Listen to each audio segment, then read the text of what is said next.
Get ready for a massive update. NASA has just named Brian Hughes as the new Senior Director of Launch Operations at the Kennedy Space Center and Wallops Flight Facility. This is a huge move as NASA expands its launch activities, and Hughes brings a unique blend of operational expertise and high-level government experience to lead the charge. We dive into how this new leadership is set to shape the future of space exploration and what it means for upcoming missions. Never get caught with a dead phone again. This INIU portable charger is compact, travel-friendly, and gives you fast 45-watt charging with a built-in USB-C cable, so there's no need to carry extra cords. With 10,000 mAh power, it's perfect for busy days, trips, emergencies, or anytime your battery drops too low. Grab yours on Amazon through the link in the comments before your phone hits 1%. Next up, we look at the International Space Station's schedule. NASA has made a significant decision regarding the ISS, planning to continue exchanging crews every 6 months instead of longer stays. We break down the details on the upcoming Crew 13 mission, who will be flying with NASA astronauts Jessica Watkins and Luke Delaney, and what this means for the station's future as it approaches retirement. Now, let's shift gears to Earth science and space collaboration. NASA's C-20A aircraft just completed critical flights over Central California, gathering vital data to improve earthquake models and support the NISAR mission. Find out how this airborne radar data is helping scientists understand fault movements along the San Andreas Fault and the impact of groundwater withdrawal. And finally, we unpack the massive Pentagon release of unidentified aerial phenomena files.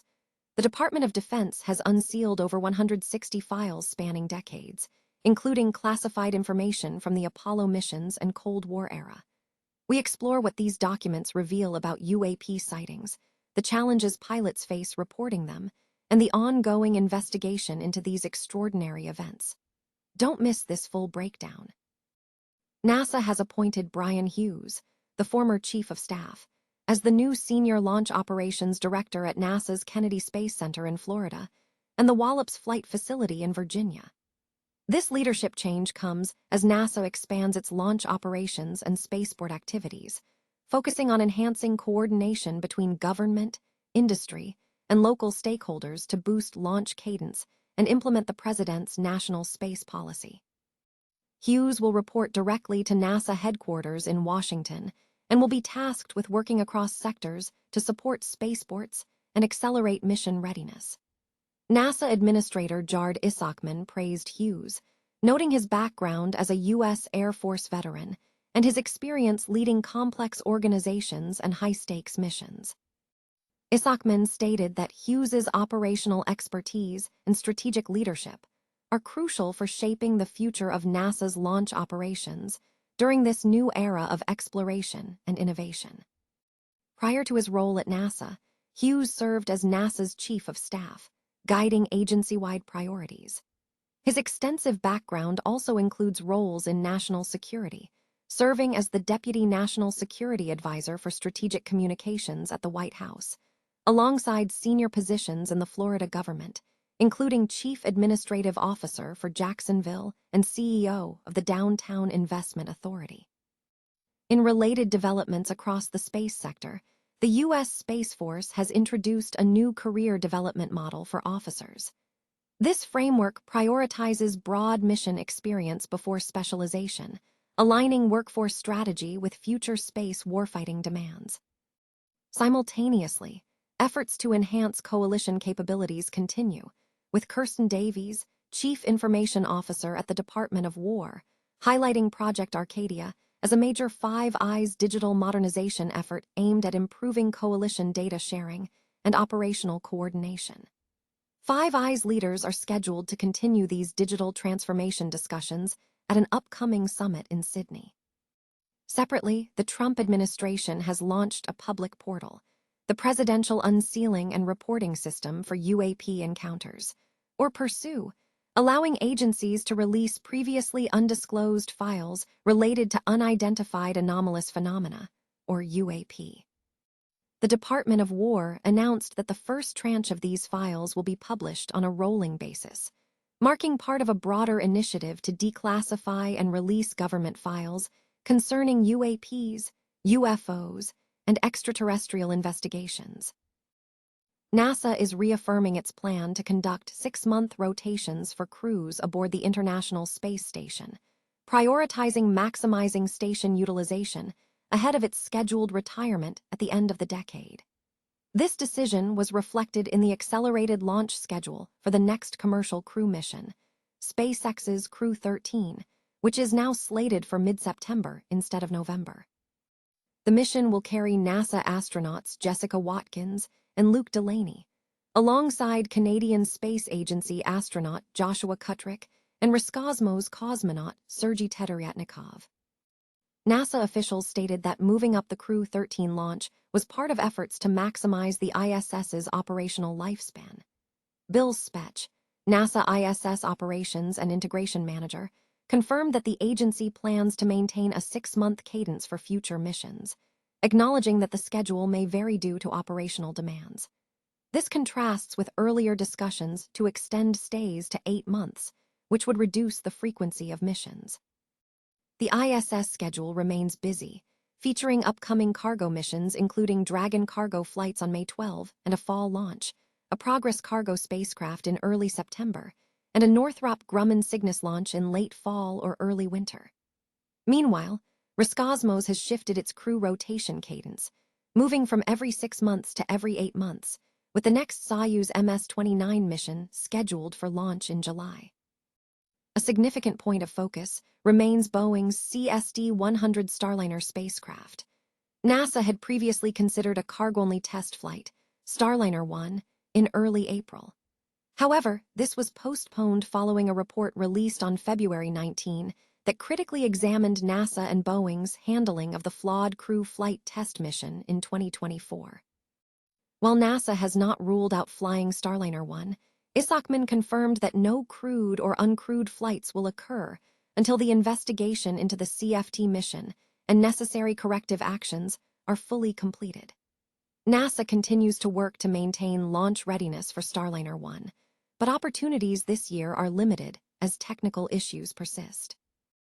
NASA's C-20A aircraft has successfully completed a series of flights over Central California, generating crucial new data to enhance earthquake models for the region and support the NISAR mission.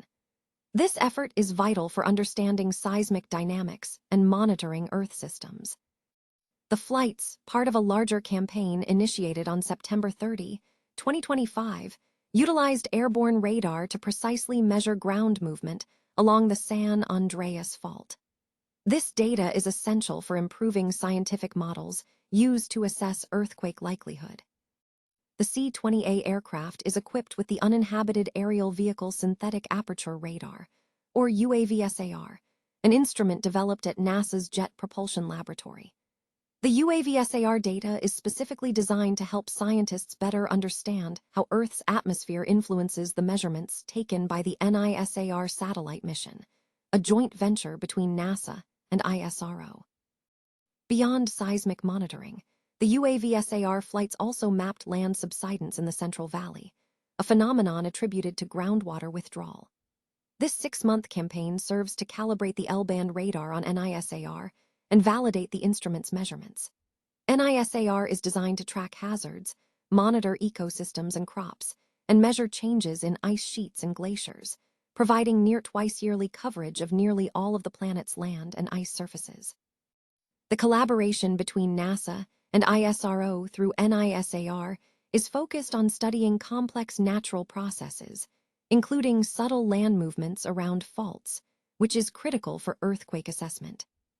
The Pentagon has unsealed a significant tranche of files concerning unidentified aerial phenomena, providing a historical look at UAP reports spanning from the 1940s to late 2025. The release includes over 160 documents, comprising 120 PDFs, 28 videos, and 14 images compiled by the Department of Defense, NASA, the FBI, and the State Department. Officials stated the release is intended to allow the public to assess the government's handling of UAP. These documents cover sightings reported during the Apollo missions, the Cold War era, and very recent events. Among the most compelling materials are archival documents from the Apollo missions. One file attributes anomalous observations to Buzz Aldrin, describing an object on the way out to the moon and flashes of light inside the cabin. Other Apollo 12 photographs show highlighted areas described as unidentified phenomena, with astronaut transcripts detailing flashes of light escaping the moon and floating particles outside the spacecraft. A 1972 Apollo 17 file reportedly depicted 3 dots in a triangular formation, which officials initially suggested could be physical objects, though the Pentagon stated early analysis did not confirm extraterrestrial technology.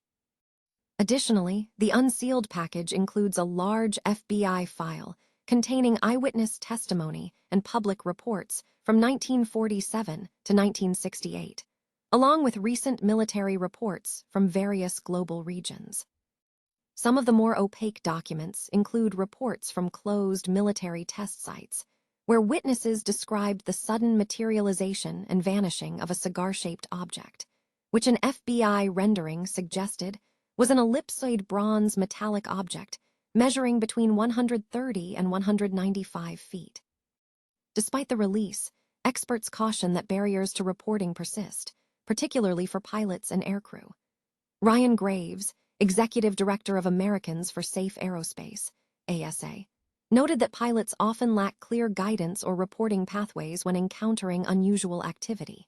He highlighted that an estimated 95% of pilot-reported UAP sightings go unreported, often due to the professional risk involved.